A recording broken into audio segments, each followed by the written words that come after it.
Assalamualaikum warahmatullahi wabarakatuh. Kembali lagi bersama saya di Paradigma 45. Sahabat Paradigma 45 sebangsa setanah air. Semoga kita semua senantiasa diberikan kesehatan oleh Allah Subhanahu wa taala untuk senantiasa menjaga negara kesatuan Republik Indonesia.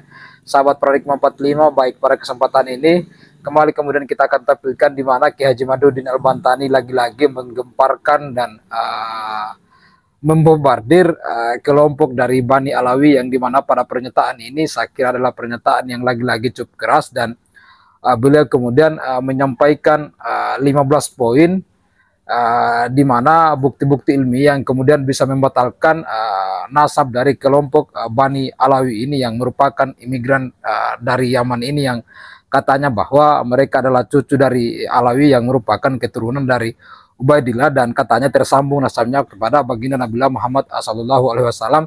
Namun kemudian menurut Ki Haji Madudin Al-Bantani dalam penelitiannya yang menyatakan bahwa Ubaidillah itu adalah tokoh fiktif, dan Ahmad bin Isa Al-Muhajir itu tidak memiliki anak bernama Ubaidillah. Nah, pada kesempatan ini kemudian Ki Haji Madudin Al-Bantani lagi-lagi saudara-saudara kemudian menyampaikan 15 poin, yang dimana 15 poin ini adalah merupakan bukti ilmiah yang bisa membatalkan nasab dari Bani Alawi ini. Namun pada kesempatan ini kita hanya akan menampilkan beberapa poin saja dari beberapa poin yang kemudian disampaikan oleh Ki Haji Madudin Al-Bantani. Kita saksikan. Saya akan berbicara tentang nasab Alawi yang saya telah simpulkan sebagai nasab yang mardudun, batilun, ghairu sahih, mungkar. Nasab yang batal, nasab yang tidak sahih, nasab yang batil. Berlandaskan apa saya menyatakan bahwa nasab Alawi adalah nasab yang batil, nasab yang mardud, nasab yang tidak sahih, nasab yang batil. Paling tidak tadi saya telah coret-coret ada 15 poin yang akan saya sampaikan terkait dengan batalnya nasab Alawi pada kesempatan yang berbahagia ini. Pertama, nasab Alawi terputus karena Ubaidillah tidak terbukti sebagai anak Ahmad berdasar kitab-kitab yang sejaman. Tidak ada kitab-kitab yang sejaman yang menyatakan bahwa Ubaidillah ini adalah sebagai anak daripada Ahmad bin Isa. Ahmad bin Isa wafat pada 345 Hijriah. Kitab-kitab nasab yang ditulis ketika itu abad ke-4, ke-5, ke-6, ke-7, ke-8, dan ke-9 tidak nama Ubaidillah merupakan anak daripada Ahmad. Ahmad bin Isa tidak terbukti hijrah ke Yaman berdasarkan kitab-kitab abad ke-5 sampai abad ke-9. Di dalam kitab-kitab nasab yang telah ada mulai abad ke-5 juga kitab-kitab tarikh, kitab-kitab sejarah yang ada dari mulai abad ke-5 sampai abad ke-9 tidaklah menceritakan, tidaklah mereportasi adanya hijrahnya Ubaidillah atau ayahnya Ahmad bin Isa ke Yaman. Bagaimana orang yang tidak hijrah ke Yaman kemudian bisa mempunyai keturunan di Yaman? Yang ketiga, nasab Alawi terputus karena Ubaidillah tidak terbukti sebagai anak Ahmad berdasar kitab-kitab sejaman. Oh, ini enggak salah ketik ini.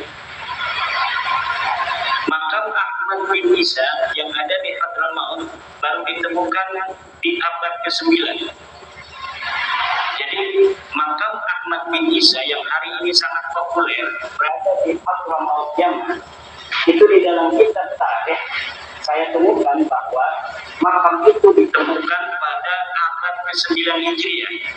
Artinya ketika wafat 345 Hijriah sampai abad ke-9 Hijriah telah berjalan 550 tahun, makam itu dulunya tidak pernah dikenal orang. Ketika nasab Alawi dikonstruksikan pada abad ke-9, bersamaan dengan itu pula lah makam-makam yang terkait dengan nasab itu kemudian perlu untuk dibangun untuk menjadi kekuatan klaim bahwa klaimnya nasab itu ada nama-nama tertentu sampai tersambungnya nasab mereka dengan Ahmad bin Isa, maka kekosongan kekosongan nama-nama yang juga di dalamnya ada kekosongan makam-makam ini, perlulah dibangun makam-makamnya itu sebagai bukti saksi buat masa-masa yang akan datang.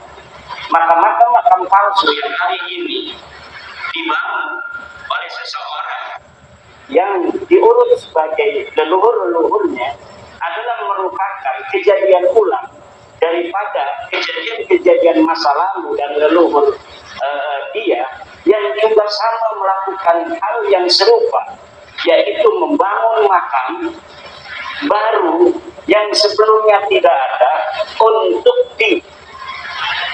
diyakini oleh orang lain bahwa itu adalah makam leluhurnya.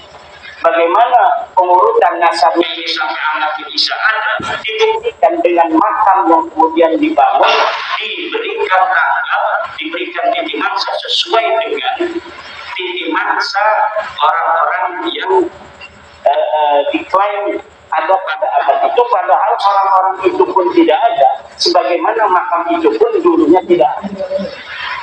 Kemudian batu nisan Muhammad Sahih Mirbat yang ada di Mirbat telah terbukti dibuat pada abad ke-9 atau 10 Hijriah. Sebagaimana kita ketahui dari pemaparan tulisan saya bahwa dari nama-nama Ba'alawi ke atas bukan hanya Ubaidillah yang tidak ada, tapi Muhammad, Ubaidillah punya anak namanya Ali, Ali punya anak namanya Muhammad, Muhammad punya anak namanya Ali, Ali punya anak namanya Ali, Ali punya anak namanya Muhammad. Sahih Mirbat ini semuanya adalah orang yang tidak terreportase oleh sejarah apapun, baik di dalam kitab nasab maupun dalam kitab sejarah.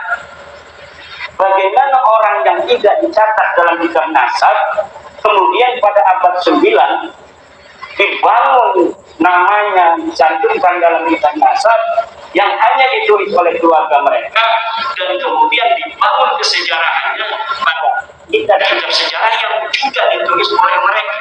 Ada kitab-kitab yang hari ini cetakannya ada, ditulis oleh orang lain, tapi apabila diteliti, lihat pentahkiknya, itu pentahkiknya adalah kalangan mereka. Dan saya meyakini setiap kitab sejarah yang ditahkik oleh kalangan Ba'alawi, maka pentahkikannya itu tidak jujur, dan di dalamnya pasti ada interpolasi nama-nama sesuai dengan nama-nama leluhur yang mereka catat. Kenapa? Karena nama leluhur mereka tidak tercatat dalam kitab sejarah, maka mereka merasa perlu untuk mencari manuskrip kuno, kemudian manuskrip kuno ini ditahkik olehnya, kemudian disisipi nama-nama dari keluarga mereka, dan ini dapat dipertanggungjawabkan karena saya telah meneliti beberapa pentahkikan dari kalangan mereka tentang kitab-kitab tarikh Hadramaut, tarikh Salman yang mengitarinya. Di dalamnya ada interpolasi, yaitu penyisipan tokoh yang tidak ada dalam manuskrip aslinya, kemudian disisipkan seakan tokoh-tokoh ini adalah merupakan tokoh yang historis. Kemudian Muhammad bin Ali diberi gelar Sahih Mirbat pada abad 9 tidak terbukti sebagai bergelar Sahih Mirbat. Menurut Ibnu Katsir abad ke-7 yang bergelar Sahih Mirbat adalah Muhammad al-Manjawi, raja di Mirbat. Ada seorang raja yang dicatat oleh Ibnu Katsir, sejarawan masa itu, yang bernama Muhammad al-Manjawi. Muhammad al-Manjawi ini diberi gelar oleh Ibnu Khaldun, oleh Ibnu Katsir sebagai Sahih Mirbat. Itu pada abad ke-7. Kemudian Ali As-Sakra pada abad ke-9 menulis sejarah leluhurnya kalangan Ba'alawi ini, menyematkan nama untuk salah satu nama yang dibarukan itu, yaitu Muhammad bin Ali, disebagaikan atau dialiaskan sebagai Muhammad Sahih Mirbat. Tadinya tidak ada gelar Muhammad Sahih Mirbat untuk leluhur mereka, tetapi karena ada pencatatan dari mereka bahwa Muhammad bin Ali ini pernah ke Mirbat, maka diberi gelarlah leluhurnya ini yang bernama Muhammad bin Ali dengan Muhammad Shahid Mirbat. Saya telah membaca kitab-kitab yang berkaitan dengan sejarah Mirbat dan sejarah Habibah serta ulama-ulama yang hidup pada sejaman dengan Muhammad bin Ali dalam tanda kutip Shahid Mirbat ini. Sama sekali tidak ada yang mencatat di samping kanan dan kirinya seorang ulama bernama Muhammad bin Ali yang digelari kemudian pada bahasa bilang dengan Shahid Mirbat dari kalangan Bahalan. Orang ini bukan hanya tidak bergelar Shahid Mirbat, tetapi juga kehistorisannya sangat dipertanyakan. Bahkan saya berani mengatakan itu adalah fiktif. Orang ini fiktif, tidak ada di riba, tidak ada di Hadramaut, bahkan mungkin tidak ada di dunia aja. Seorang yang bernama Muhammad bin Ali. Lalu bagaimana mereka punya leluhur? Ya jelas mereka punya leluhur. Lalu leluhurnya siapa? Ya saya tidak tahu. Apakah namanya Muhammad bin Ali? Ya bisa jadi. Tapi yang jelas bukan Muhammad bin Ali yang hari ini kita kenal sejarahnya sedemikian itu. Lalu bagaimana kok bisa begitu banyak kitab-kitab yang mencatat sejarahnya hari ini? Bisa ratusan kitab tentang Shahid Mirbat. Bahkan orang Mirbat sendiri hari ini, sejarawan Mirbat, lihat apabila mereka menceritakan tentang Shahid Mirbat, mereka belum sadar kalau mereka mencatat nama seorang yang tidak ada pada zamannya. Hebatnya ini Muhammad Shahid Mirbat. Dan saya kalau dipertemukan dengan sejarawan Mirbat, saya yakin orang Mirbat dan orang Mirbat sejarawannya itu akan langsung